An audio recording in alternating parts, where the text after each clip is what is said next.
ainsi que des autorités militaires représentées aujourd'hui. Mais également merci à Madame de Griec, directrice de l'Office national des combattants et victimes de guerre Val-Grédoire, présente aujourd'hui, et je la remercie surtout pour le partenariat que nous avons pu construire ensemble. Un remerciement également à M. Jean-Marie Guastavino, vice-président national de la Fédération nationale André Magie. Alors c'est avec un peu d'émotion, comme chaque année, que j'ouvre cette conférence, car j'ai le souvenir des premiers instants, il y a déjà 8 ans, où à l'initiative de Mme Elisabeth Cobel et moi-même, a été inauguré ce site avec M. Thierry Terrier comme premier conférencier au profit des jeunes, des collégiens, lycéens et universitaires. En effet, cette conférence au profit des jeunes, car ils seront les mieux placés demain pour parler des valeurs de la France. Depuis 8 ans, nous avons pratiquement réuni 2000 élèves des collèges, lycées et de l'enseignement supérieur. Et cela continue encore cette année, comme je peux le constater, avec plaisir, car vous êtes 400 dans cette pièce. Cette conférence, labellisée par l'Institut des hautes études de la défense nationale, est organisée par l'Association internationale des combattants et sympathisants du service de renseignement, la ICS-SR, avec un concours de la Fondation de la France Libre et du comité 37 de l'IHETN dans le cadre du Trinôme académique.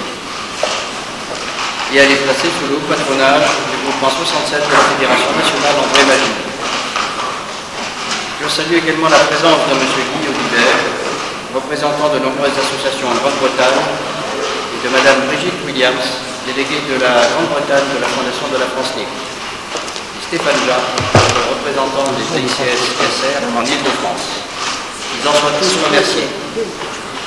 Je tiens ensuite à remercier chaleureusement les chefs d'établissement et les enseignants qui, depuis le début, nous ont fait confiance en accompagnant leur classe, ainsi que toute mon équipe qui a fait de cette conférence une référence.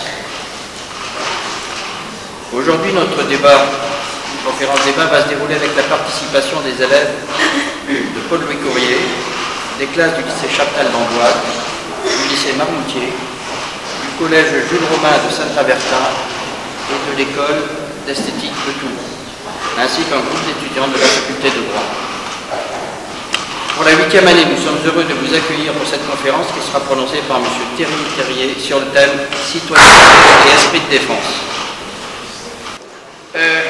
Avant de commencer, d'abord je veux vous féliciter d'être là, vous êtes là fort nombreux, et c'est un grand honneur pour moi de vous parler de quelque chose qui n'est sans doute pas nécessairement une préoccupation de chaque instant pour vous, mais je l'espère que vous allez découvrir comme étant indispensable dans votre future vie de citoyen français. Car nous avons tous une vie privée, des affections, des amours, une carrière, des déceptions, beaucoup, des satisfactions de temps en temps. Et nous ne pensons jamais à ce que nous sommes dans notre pays, pour notre pays. Alors, avant de commencer, je vais vous proposer une question qui ne s'applique pas aux militaires de carrière, et vous allez très vite savoir pourquoi, car c'est évident, mais à chacun et chacune d'entre vous, adultes comme jeunes.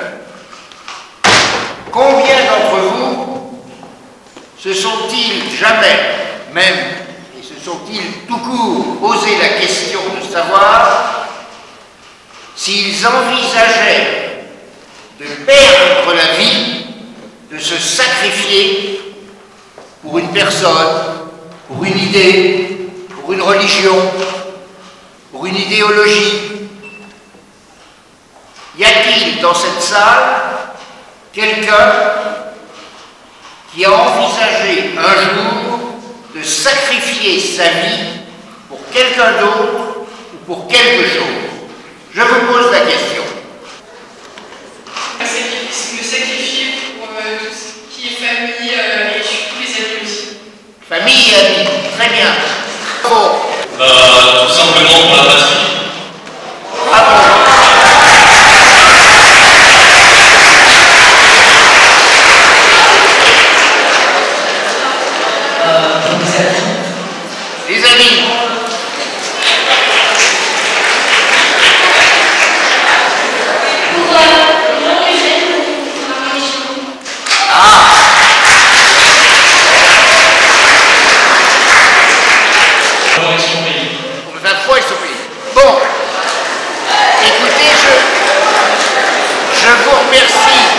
vous remercie beaucoup parce que,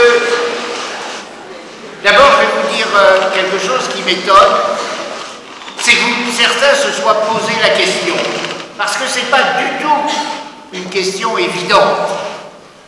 Pourquoi j'excluais de la question les militaires de carrière?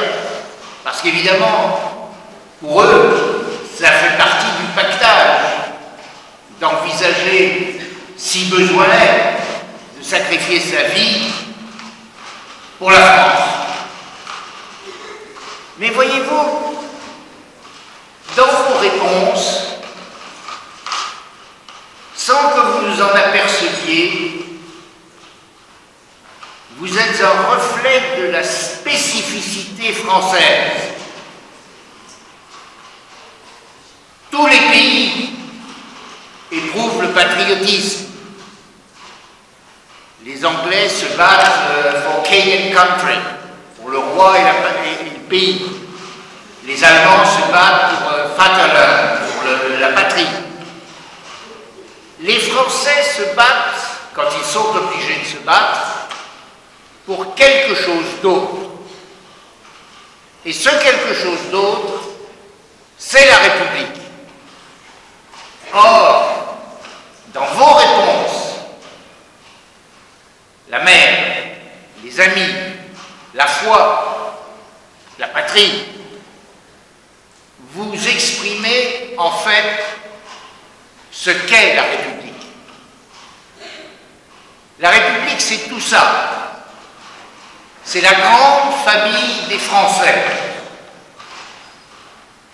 Et dans toutes vos réponses, de fait et sans en avoir conscience, vous dites en fait que cette question, vous vous la posez pour ce qui fait cette spécificité de l'interrogation sur la défense dans notre pays, qui est la République. C'est quelque chose d'à part.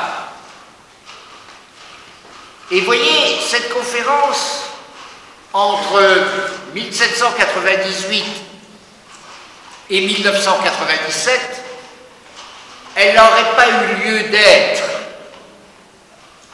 pour une raison toute simple. C'est que entre 1798 et 1997, il était acquis, inscrit dans la loi, que tout citoyen français avait le devoir de participer à l'effort de défense de la nation.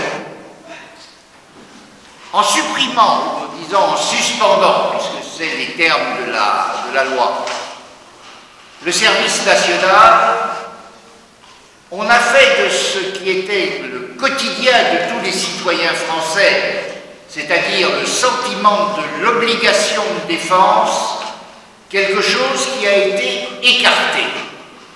Le 19 Fructidor, an 6 de la République, 1798, exactement le 5 septembre 1798, et le 28 octobre 97 sont deux dates fondamentales.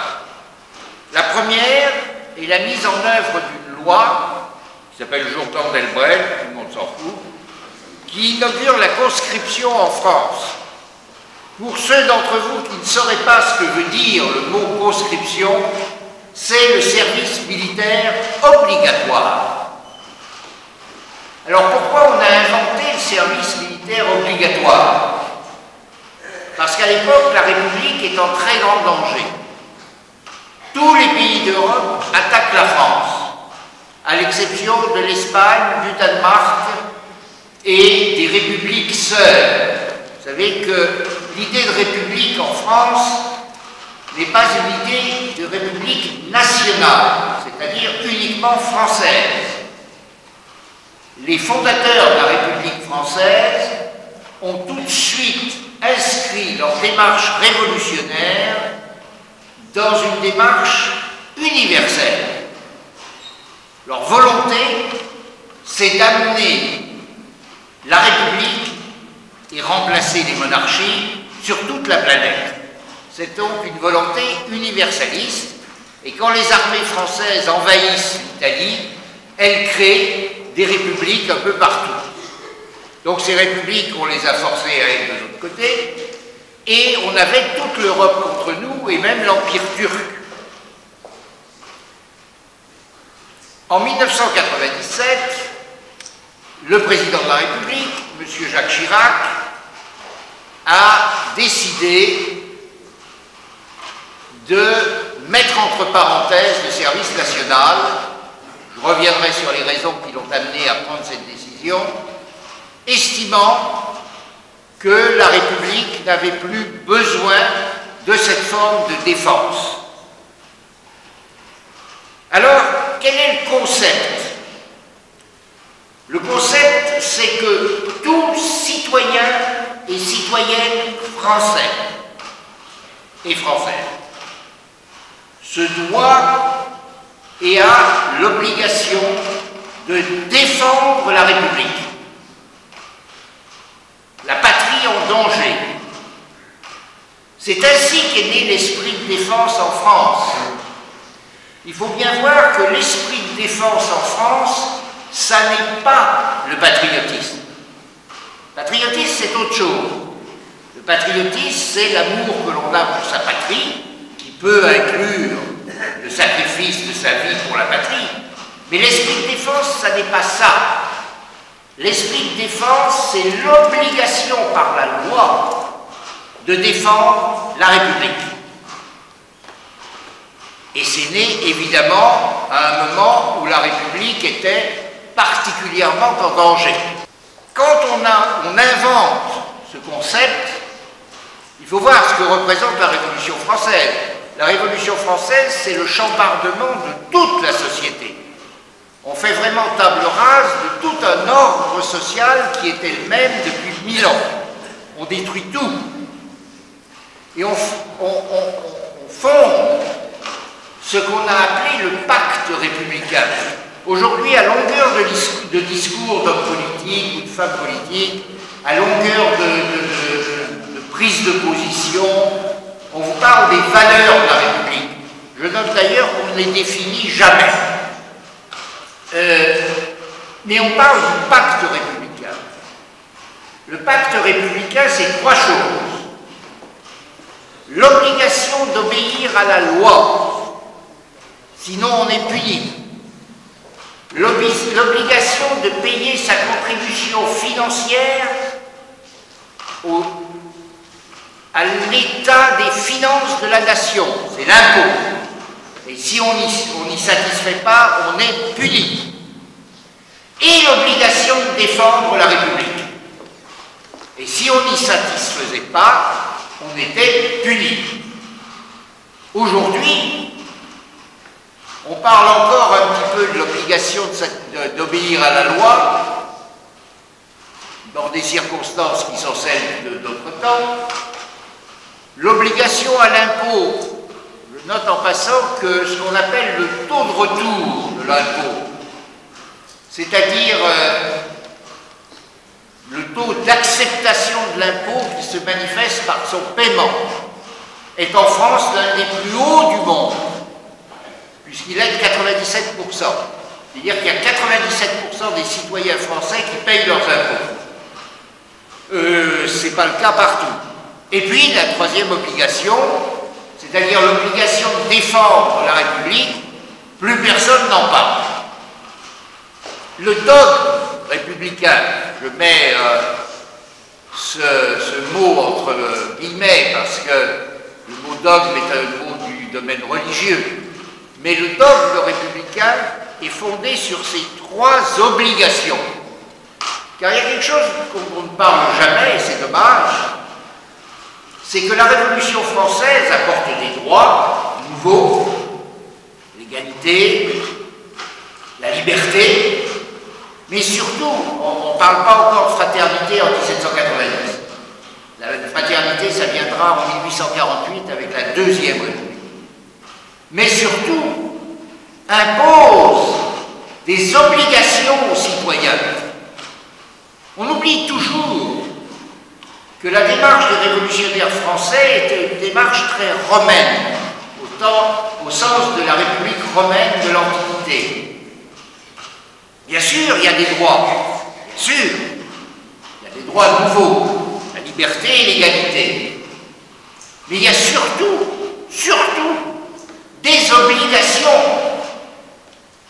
Des gens comme Danton, comme Robespierre, comme les Girondins, sont des gens qui veulent faire un citoyen parfait, c'est-à-dire un citoyen qui s'oblige pour la République, qui adhère à l'idée républicaine et qui en accepte les obligations. Or ça, c'est un discours qu'aujourd'hui, on entend peu. Donc naît l'idée que tout Français est destiné à défendre le régime politique français qui est la République. Pas la France, pas la France, la République. Elle se manifeste, cette idée, dans un discours prononcé dans des circonstances tragiques, puisque la France venait de prendre une raclée militaire épouvantable en 1870 aux mains de l'armée prussienne, et Gambetta a déclaré le 26 juin 1871 à la tribune de l'Assemblée nationale, après la chute du Second Empire, que pour tout le monde, il soit bien entendu que quand en France naît un citoyen, et il est né un soldat. Et ça, c'est ça, le dogme républicain. Tout Français est destiné à défendre la République. Alors, on peut évidemment rejeter la République. On rejette ça avec. Mais si on accepte l'idée de République, on accepte l'idée de l'obligation pour chacun des citoyens français et chacune des citoyennes françaises de défendre la République. Cette idée, qui est parue tout à fait naturelle pendant tout le XIXe siècle et pratiquement tout le XXe siècle, est une idée, et c'est vous qui me direz si vous la ressentez encore, qui n'est plus tout à fait naturelle aujourd'hui.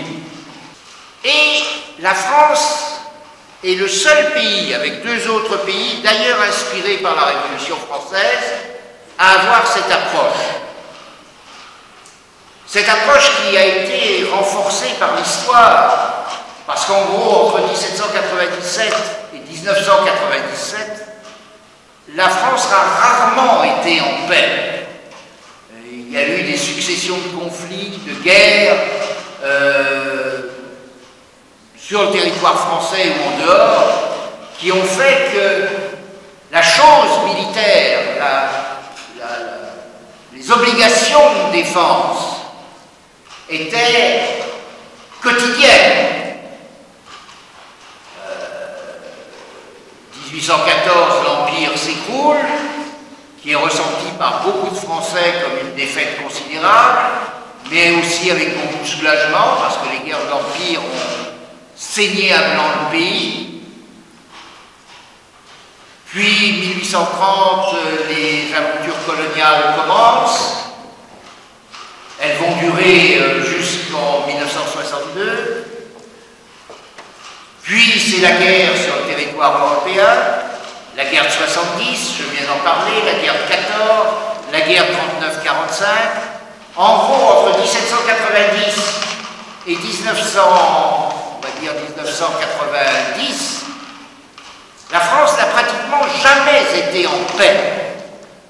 Or, votre génération, la mienne aussi d'une certaine façon, n'a pratiquement connu que la paix. Mais dans l'histoire de notre pays, j'ai presque envie de dire que la situation de paix est presque une situation qui n'est pas normale. Au regard de l'histoire de France, la France a été bien plus souvent en guerre qu'elle n'a été en paix. On ne va pas s'en plaindre. Mais il faut savoir que la France s'est forgée par l'épée et par la guerre, pas par la paix. Alors nous allons poser 3 questions. Qu'est-ce que c'est que cet esprit de défense? Pourquoi est-il spécifique à la France? Peut-il être agrémenté au gré des changements historiques? Et aujourd'hui, à l'heure de l'intégration dans les grands ensembles de défense, est-ce qu'il a encore un sens pour les Français? J'ai dit tout à l'heure que cet esprit de défense à la française était l'un des 3 piliers du pacte républicain. Et en effet, il l'est au nom de l'égalité. Si les Français doivent obéir à la loi et sont punis quand ils ne lui obéissent pas, c'est parce que la loi émane du peuple par l'intermédiaire de ses délégués, les parlementaires. C'est la légitimité. Le souverain en France, c'est le peuple. Il s'exprime par le Parlement. Il n'y a rien au-dessus. Contrairement à ce qu'on peut imaginer, l'exécutif n'est pas au-dessus du Parlement. Il est à côté, il n'est pas au-dessus. Donc, quand le Parlement édicte une loi, cette loi est supposée être l'émanation de la volonté du peuple. Et c'est à ce titre, au nom de l'égalité, que les citoyens sont tenus de la respecter et d'y obéir.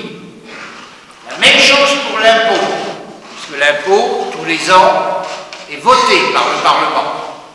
C'est là aussi l'émanation de la volonté du peuple. Et la défense, pareil.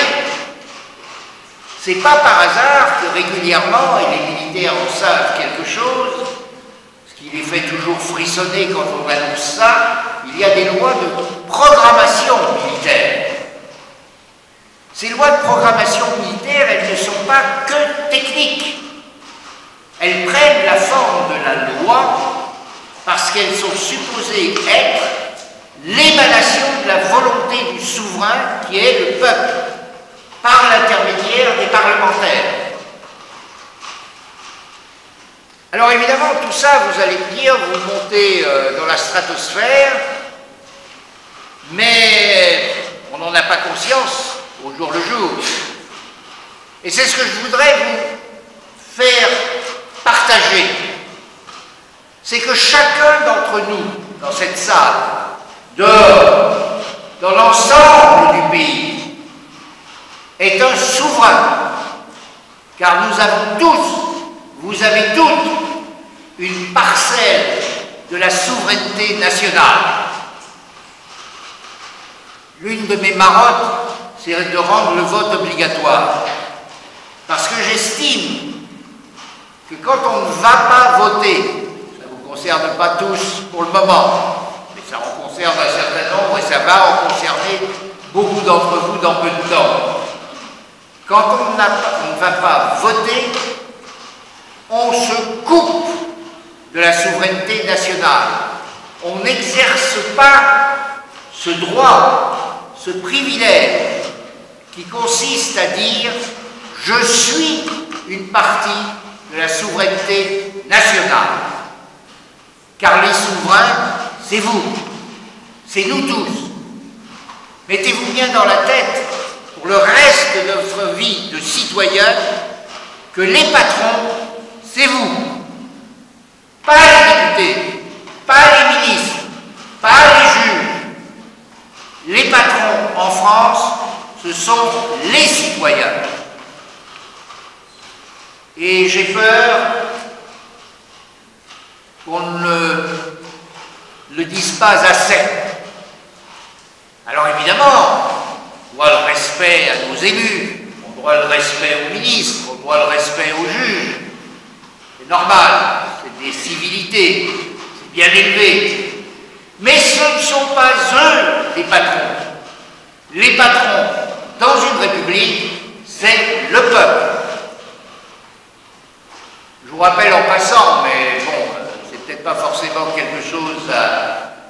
pérenniser un article de la Constitution de 1793, la Constitution de Robespierre, prévoyait le droit imprescriptible du peuple à l'insurrection quand des lois iniques étaient adoptées. Aucun pays sur la planète n'est allé aussi loin dans la conception de la souveraineté du peuple que la République française. Je vous supplie de ne pas l'oublier. Et cette vision maximaliste, personne d'autre ne l'a. Les Britanniques sont les sujets du roi Charles. Les Allemands sont d'abord des citoyens de leur région, avant d'être des citoyens allemands. Même chose pour les Italiens, même chose pour les Espagnols. En France, la République est une et indivisible, et tous les citoyens en égalité parfaite sont ceux qui décident, ou qui devraient décider. Je vous disais qu'il y a deux pays qui nous ont suivis dans cette interprétation. Ce sont l'Union des républiques socialistes soviétiques, l'URSS, et la Chine populaire. Ce sont les deux seuls pays, d'ailleurs inspirés par la Révolution française, qui ont la même vision, peut-être pas du citoyen en ce qui les concerne, mais en tout cas de l'obligation de défense. Les autres, non. Mais en France, nous avons évolué. Et ce concept du pacte républicain, de l'obligation de défense faite aux citoyens et aux citoyennes, est par nature aujourd'hui écarté de la définition du pacte républicain. Personnellement, je trouve que c'est dommage. Alors, quelles sont les conséquences de ce principe? Ben, la conséquence directe, ça a été le service militaire obligatoire. Parce que c'est bien de dire que les citoyens sont obligés de défendre la République, mais il faut inventer quelque chose pour que ça soit traduit dans les faits. Et la République a créé le service militaire obligatoire, qui était la traduction matérielle de cette vision. Alors on peut poser une question. Si l'esprit de défense et l'obligation de chaque citoyen de défendre la République est aussi fondamental dans le pacte républicain, est-ce que ce dogme peut subir des modifications? Est-ce qu'on peut envisager d'y toucher? Est-ce qu'on peut envisager d'avoir une vision du citoyen où l'obligation de défense ne serait pas incluse? Alors vous connaissez la réponse, on y a touché. Mais en faisant cela, est-ce qu'on touche ou pas au pacte républicain? Est-ce qu'on amenuise le pacte républicain ou est-ce qu'on le renforce? Est-ce qu'on change la vie des citoyens ou pas? Et cette question vaut la peine d'être posée non pas seulement par philosophie politique, au sens des études de Sciences Po, mais pour la réalité de chacune et de chacun d'entre nous. J'ai été très frappé tout à l'heure quand vous m'avez dit que certains s'étaient posé la question de pouvoir mourir pour leur famille, leurs amis, leur foi, la patrie. Eh bien, c'est tout ça. Car en France, la famille, les amis, la foi, la patrie, tout ça est soumis à la République.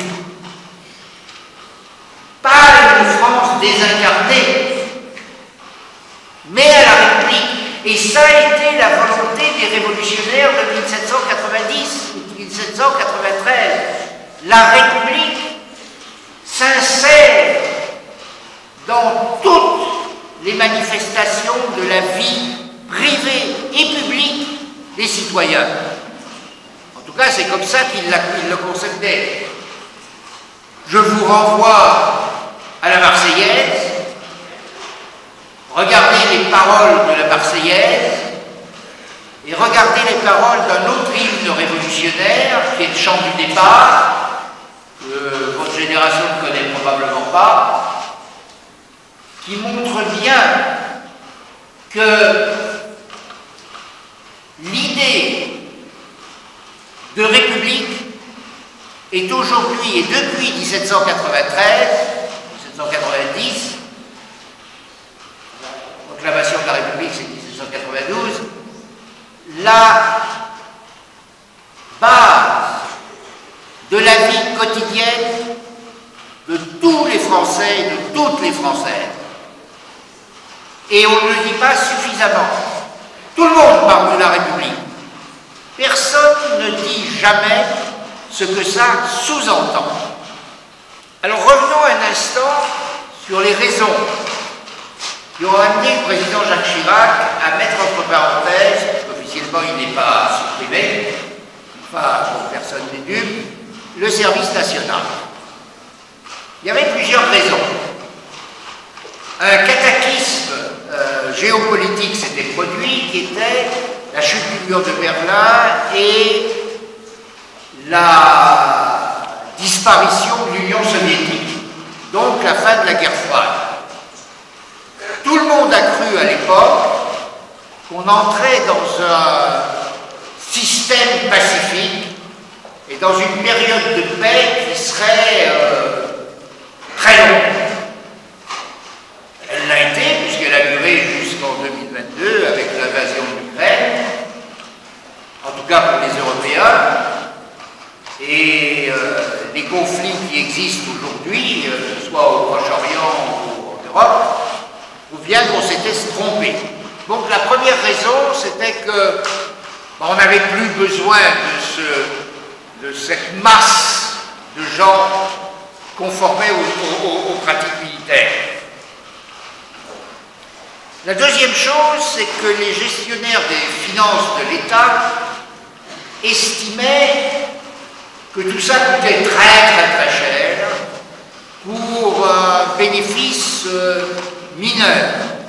Un bénéfice stratégique mineur, je viens de le dire, mais aussi un bénéfice au quotidien mineur.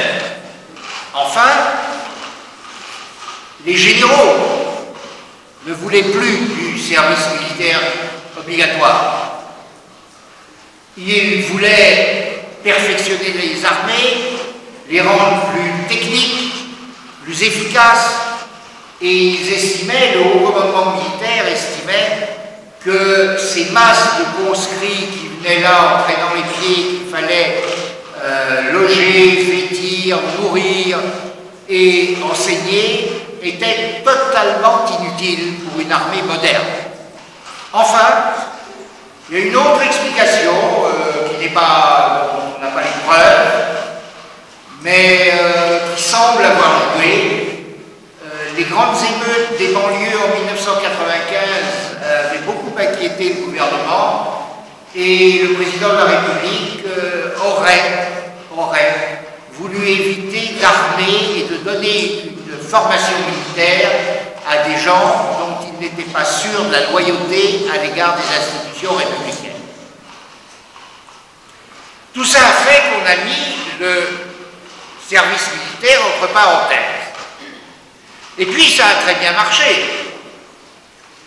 Les armées se sont professionnalisées, on en a profité pour les faire maigrir, si j'ose dire, mais avec un régime extrêmement sévère. Et puis le ministère des Armées a servi de variable d'ajustement au budget de l'État pendant 20 ans. Quand il fallait chercher de l'argent, on diminuait les crédits des armées et c'était très pratique. Et puis on se contentait d'aller faire quelques balades militaires un petit peu explosives, à droite et à gauche, en dehors de l'Europe. Tout ça, c'était très bien. Mais on n'avait jamais intégré l'idée que ce qu'on appelait les batailles de rupture, qui demandent beaucoup d'effectifs, pourraient revenir. Alors on enseignait les grandes batailles de chars de la Seconde Guerre mondiale avec un peu de nostalgie, et on est allé jusqu'à supprimer l'histoire militaire à l'enseignement de l'école spéciale militaire de Saint-Cyr-Correctiva, estimant que les officiers du futur n'avaient plus besoin d'une culture historique militaire. Je vous laisse apprécier cette décision comme vous l'entendez. Nous vivons aujourd'hui un moment, vous en avez conscience, capital pour l'histoire du monde. Ce qui se passe en Ukraine, en soi, n'est pas stratégiquement aussi important qu'on le dit, mais c'est historiquement quelque chose de très important, parce que ça prouve à la fois le retour des batailles du passé. Aujourd'hui en Ukraine, sur le front, c'est la guerre de 14. On s'est enterré de chaque côté et on se bat dans des tranchées. Et on s'aperçoit justement que la technologie, qui a son rôle bien entendu, n'est pas capitale. Quand les Ukrainiens avancent de 4 km, ils célèbrent cette avancée comme les armées françaises à Verdun célébraient l'avancée sur 4 km. Donc c'est un retour d'une guerre, je ne dirais pas classique, mais je dirais immémorielle. La guerre de toujours. Et ça n'avait pas été envisagé dans les plans stratégiques. Ce qui se passe au Moyen-Orient le prouve aussi. La répétition par le Tsahal, par l'armée israélienne, des tactiques de l'armée américaine en Irak, c'est-à-dire d'un bombardement intensif de préparation, puis d'une avancée au sol, ça aussi, c'est une tactique militaire extrêmement ancienne. Donc on avait envisagé les guerres asymétriques, allez, on va faire simple, la guerre de guérilla, mais on n'avait pas envisagé le retour de la guerre classique. Donc, sans être pessimiste, mais en essayant d'être simplement réaliste, je crois qu'aujourd'hui, compte tenu de ce qui se passe dans le monde, il devient impératif pour nous, Français, d'envisager ce que sera la guerre dans les 30 ans à venir, car ne vous faites pas d'illusions, la guerre fait partie de l'histoire des hommes, et pour longtemps. Et peut-être envisager de faire la guerre en France, sur le territoire national, et une guerre traditionnelle. J'entends par traditionnelle une guerre de bataille de rupture. Si l'on n'envisage pas ça, et bien une fois de plus, la France, comme elle l'a toujours fait, fera la guerre d'avant. Voilà. À vous maintenant. J'ai terminé.